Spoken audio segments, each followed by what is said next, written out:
Strasbourg, 14 février 1349. La peste noire n'a pas encore atteint la cité-cathédrale.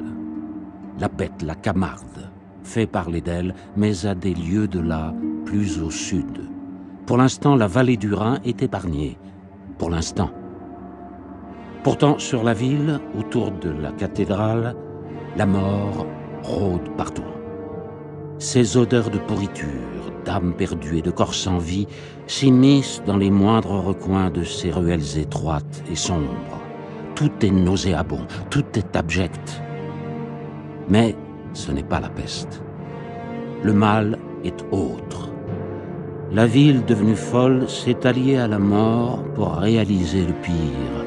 Aujourd'hui, on massacre, là, à Strasbourg, des centaines, des milliers de Juifs. Le 14 février 1349.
Le peuple juif partage une riche, longue et vieille histoire avec les villes de la vallée du Rhin. Quelques grimoires, quelques incunables, quelques enluminures donnent une idée de ce récit qui nous fait remonter le temps.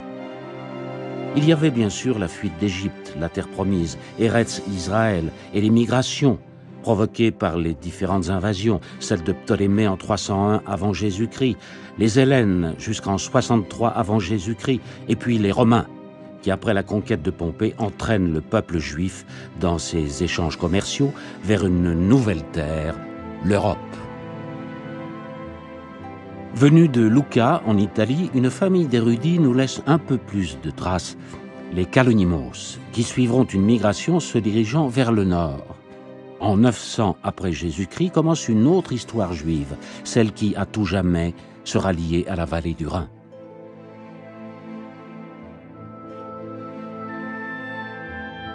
Il faut imaginer un monde totalement différent de celui que nous connaissons aujourd'hui. Sur la carte politique et géographique, la France ne représente presque rien. L'Alsace appartient à l'immense et puissant Saint-Empire romain germanique. Dans ce monde, le Rhin n'est pas une frontière. De part et d'autre du fleuve, ce sont les mêmes habitants. Les uns et les autres font partie de la même civilisation. Ils sont allemands, parlent la même langue et partagent les mêmes seigneurs. Tous sont sujets de l'empereur. Et leur histoire nous est assez connue.